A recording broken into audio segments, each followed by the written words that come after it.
Right, so hello and welcome back to Books and Things, and welcome to another video, and welcome to another Victober video. And today I'm going to be doing a page-to-screen review of the 1982 adaptation Barchester Chronicles.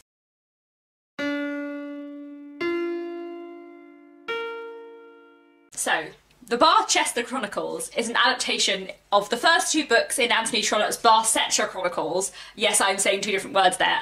The Warden and Barchester Towers. This is going to be a spoiler-free review, so you don't have to have read either The Warden or Barchester Towers to watch this, or have seen the television adaptation, but I will talk kind of vaguely about the plot in both, and probably some of the characters I mentioned won't mean anything to you, but still, nonetheless. I did want to review this adaptation because I found it very interesting. So, like I said, the Barchester Chronicles just adapts the first two books in this series, and there are four more books in the Barchester Chronicles by Anthony Trollope, which is one of my favourite book series, probably my favourite book series, definitely my favourite book series of all time. And this just adapts the first two in many interesting ways. So to explain a little bit about the premise of the two books before I get into what the adaptation does, these two books are both set in the town of Barchester, which is a cathedral city, I know I just called it a town, in the county of Barsetshire, hence why Barchester Chronicles for the television adaptation, adapting these two, and Barsetshire Chronicles for the whole book series by Anthony Trollope.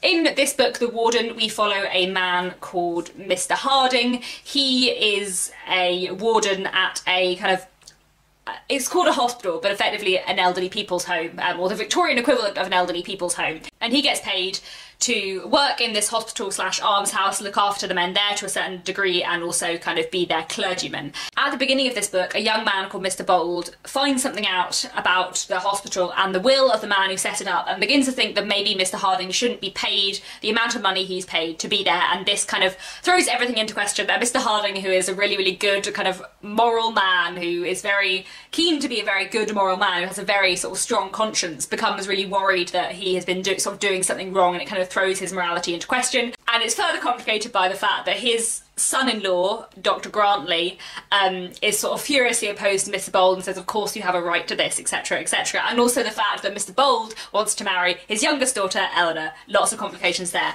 Barchester Towers picks up where The Warden left off, so there are certain things about the plot that I can't explain without spoiling the plot of The Warden, but one of the things that it really follows is that a new bishop comes to town, and there is a sort of big feud between the kind of more established high church people in the town, such as Mr. Harding and his son-in-law Dr. Grantley, and the new bishop, Mr. Proudie, his wife Mrs. Proudie, and their chaplain and Mr. Slope, who are all very low church. And in Barchester Towers there's kind of a big debate and divide between high church and low church, as well as a lot of other things going on. In terms of this adaptation, this, as I said, adapts the first two books in the series and kind of turns them into one story, which I think kind of works because The Warden and Barchester Towers do follow on directly from each other. The rest of the Barchester Chronicles is sort of an interlinked series of novels, but Barchester Towers is a direct sequel to The Warden. They're very closely linked and they follow a lot of the same characters. So I think in that sense it works to kind of adapt them as one, as is done here,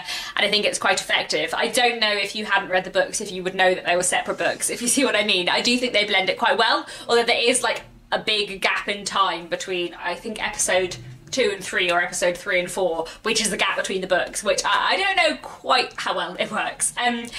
This spans 7 episodes, which are about an hour long each, so it's 7 hours long, which I feel does justice to both books, and in general I would say it follows the books quite closely and kind of covers a lot of the plot. I don't think there's any kind of serious omissions or cuts or anything like that, which I really enjoyed. It's quite interesting, there was one scene near the end of the book where I was watching it and I was like, I don't actually remember this happening in the book. So I went to the book to look it up, and it did happen, I'd forgotten it, and actually listening to the scene on screen and reading it in the book, it was word for word. And I don't know how many of the scenes that was the case for, but kind of doing that quick spot check, it was nice to see sort of being very faithful to the original language that Trollope uses.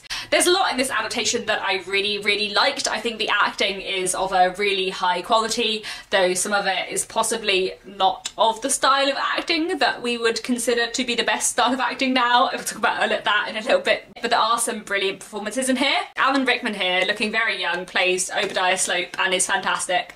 And just fits it very well.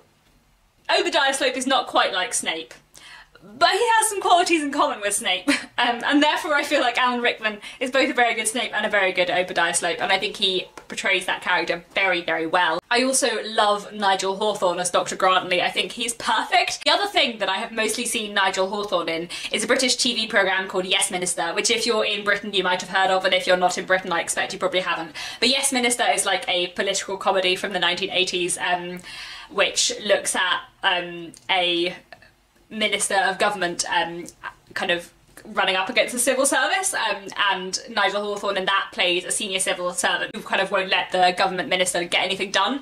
And the characters of Dr. Grantley and Sir Humphrey Appleby, who plays in Yes Minister, are really, really similar, and I just think Nigel Hawthorne is so perfect. Like, he does such a good job as Dr. Grantley, and it just reminded me so much of the other character I've seen him play that I found that really, really fun as well. Donald Pleasant as Mr. Harding is really, really fantastic, and I think captures very much how I perceive Mr. Harding as a man and a character. Like, he's such a fantastic character, and I think he kind of gets the complexities of him really, really well. And he kind of plays Mr. Harding as, for the most part, very softly spoken, and then just on occasions he raises his voice. He's like, no, I've had enough of this. And I think those moments are done sort of really, really well. Mrs. Proudie is played by Geraldine McEwen, who I know much better as Miss Marple, and she is fantastic in this as well. And I think really gets Mrs. Proudie and her character so well. The scenes between the bishop and his wife are just fantastic. In terms of things I like slightly less about this, I do find it quite dated, and I find it very hard watching adaptations from before sort of 1990 to appreciate them as much as I do adaptations from post 1990, because I just watch them and I just find them a bit dated, both in terms of the appearance and the fact that they look quite old, but also in terms of the style of acting and the kind of voices that people have. Either people's voices have changed a lot in the last like 30-40 years, or the way actors are supposed to talk has changed a lot in the last 30 and 40 years. In the same way that when you watch a Disney film from the 50s, you're like, oh, this is not how people talk. Sometimes in the Barchester Chronicles, especially the way some of the women talk, I'm like, this is not... People's voices aren't like this, are they? This is not how anyone talks now. I think as well, like, acting style has changed over the last few decades as well, and so sometimes the way that people act is a little bit more melodramatic and a little bit more over the top than might be the preferable style in the present day. Like, I still really enjoyed this, like I said, but I did find it dated in several ways.